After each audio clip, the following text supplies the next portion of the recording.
Dober dan, jaz sem Jerica Ziherl.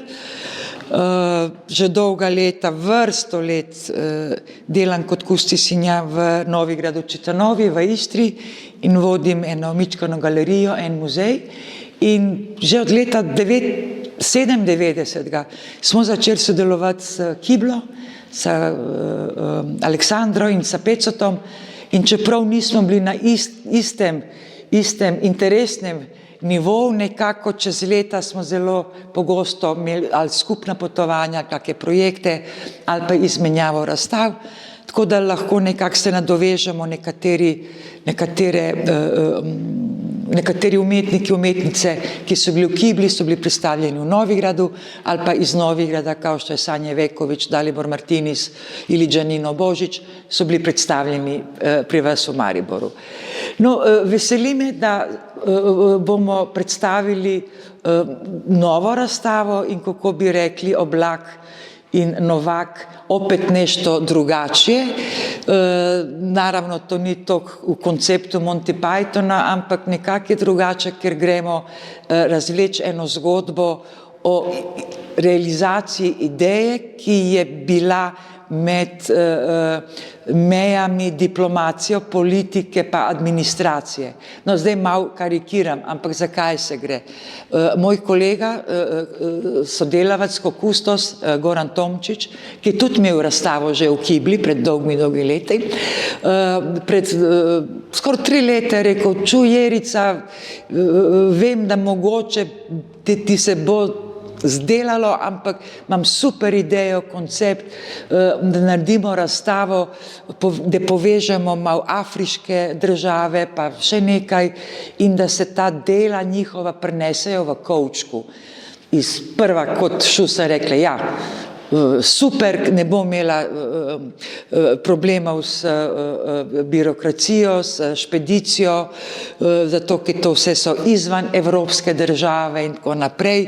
Ziher bo lahko pošljajo kovček ali pa sami umetniki pridejo s kovčkem.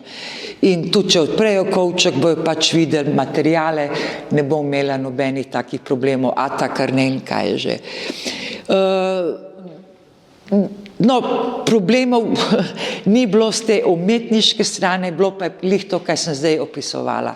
Bilo je problemov to, da sem jaz pozabila, da že dolga leta obstaja meja, obstaja Schengen, obstajajo mi, obstajajo oni, obstajajo razne procedure, ki se morajo dolgo prej začeti reševati, ne pa pred samo razstavo.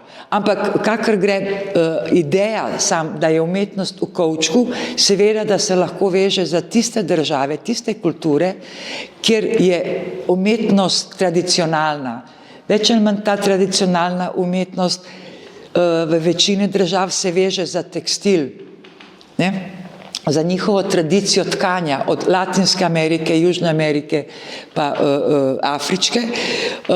Tradicija tkanja, ki ni samo oblačila, ampak tudi tisto, kaj je viselo na zidu hiše ali pa dvora ali pa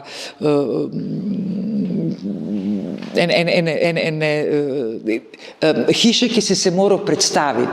In res to je še tradicija v afriških držav, ampak če se spomnite Beneškega bienala pred 4 ali 6 let, ne moram zdaj točno povedati, takrat, ko je vaš Marko Jakše tudi bil prisoten, cel arsenale, več ali manj, če je predstavljal afriške umetnike in umetnice, to so bile ogromne tekstilne inštalacije ali pa ogromne vaze narejene od materijala pač iz teh krajev. No, šlo je za to, da moj kolega je poznal nekatere umetnike iz Etiopije in Gane in Ugande, iz južnoafriške, ker prati, celo mislim, da bo doktoriral na afriški sodobni umetnosti. Z druge strani, jaz sem pa spoznala v Gvatemali enega umetnika, ki me iz prve navdušil, imel eno mičkeno razstavo kot moja galerija v Novigradu, v mestu Šela, in se je rekla: "Wow, to je spet nekaj malo drugače od tradicionalne, zelo lepe krasne tapiserije naroda Maja, tam še živi velika populacija, so podreklo Maji. In nekako smo rekli, ok, gremo predstaviti umetnost iz kovčega globalnega juga, ker nekako je v terminologiji naši, mi smo severni, oni so južni, istok, zapad, še vedno ta nekak delitev naše hemisfere, kot da bi rekel, boljši, dobri, slabši, najslabši. In ta jug spada tisti zadnji skupini, v bistvu to so več ali manj neokolonialne zemlje, ki imajo to pričo od Latinske Amerike pa Azije in Afrike, pričo o imperialnim osvajanjima evropskih zemalja. In ono, kaj zanimljivo, vsak od teh imperialnih sil, posebej Velika Britanija, je pustila sledove posebej v arhitekturi. Vsa ta mesta v Aziji bojo imeli kak parlament ali pa kako uro, da je čisto podobno Westminsteru ali pa Big Benu. V Africi pa ne. Posebej ne v Etiopiji, ker oni so tako ponosni, da mi smo edina država, ki ni bila kolonija. Kaj to pomeni? In živijo še v tistem času, ko so imeli eno vojno z Italijo leta 1900, Andova vojna, in nikako, da se premaknejo od teh mej, ko smo mi osvojili Italijo, ne pa Italija. Nas in nekako se nametnula kao afriški lider. Ja, ampak samo v tehnokratskem, ekonomskom in v tem korporativnom, kako več hočete, svetu. Ostalo pa sem imela tak občutek, da hočejo zatomiti, da tega ne obstaja. Jaz ne bom zdaj govorila o razmerah v Etiopiji, zelo težko stanje in je građanska vojna, ampak mladi umetniki in umetnice nekako revitalizirajo to tradicijsko kulturo tkanja, to se pravi tradicijske kulture, in vnašajo seveda sodobne elemente.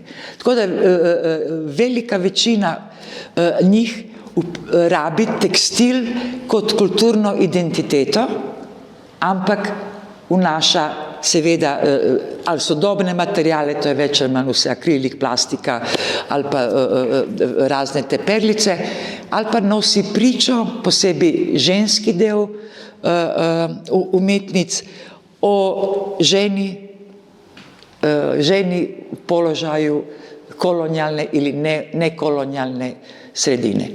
Mislim, mi lahko zdaj razvlečemo razne kontekstne paradigme, antropološke, ampak tisto, kaj je bilo meni kot kustosinji in mojemu kolegu Goranu, to je kreativnost ročnega dela s tako toplino, toploto, ko vidiš v teh delih, ali pa z druge strani dosti njih uporablja odpadni material,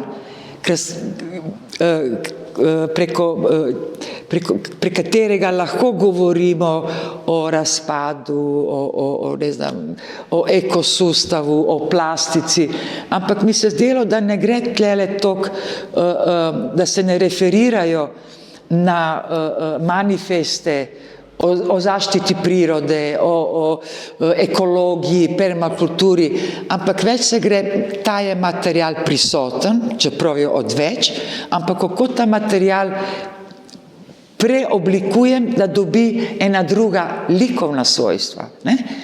Če ima recimo ena flaška za vodo, plastična rdečo kapico, ne bom to rdečo kapico vrgel, ampak je bom uporabil kot človekovo glavo. Mislim, v tem smislu se čisto enostavno govorim.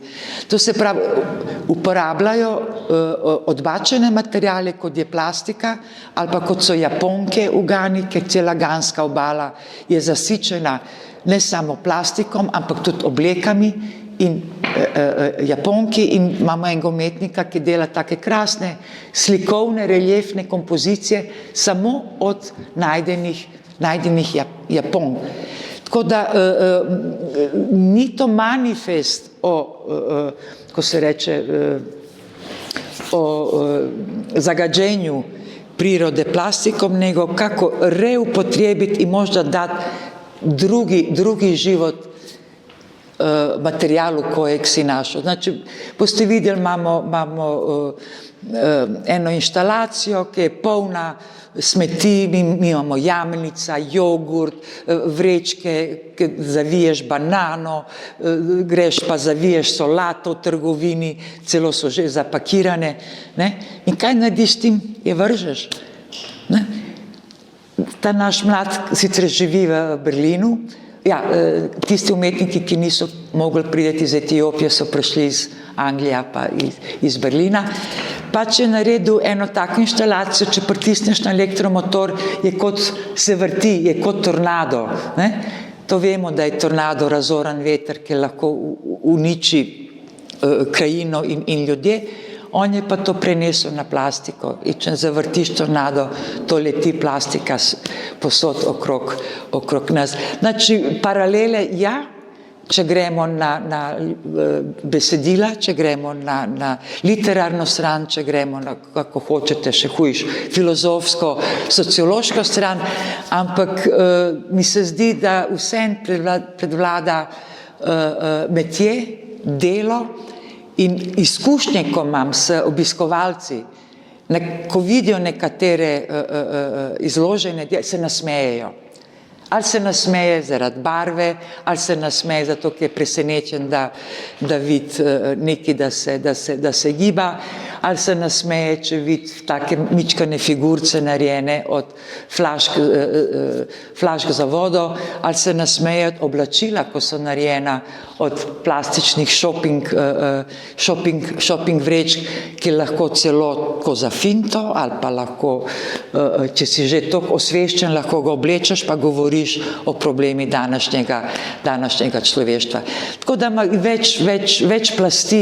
več plasti zgodbe. Predmetno je razstava postavljena, ponekod so tudi pušteni kovčki, ki so umetniki sami prinesli. Jaz imam pa doma en ogromen kovček, nikoli ga nisem imela, ker vedno imam ruksak s sabo, ker tista dela, ki bojo ostala, bo morala v tem kovčku vrniti nazaj v mesta, kjer naši umetniki in umetnice živijo.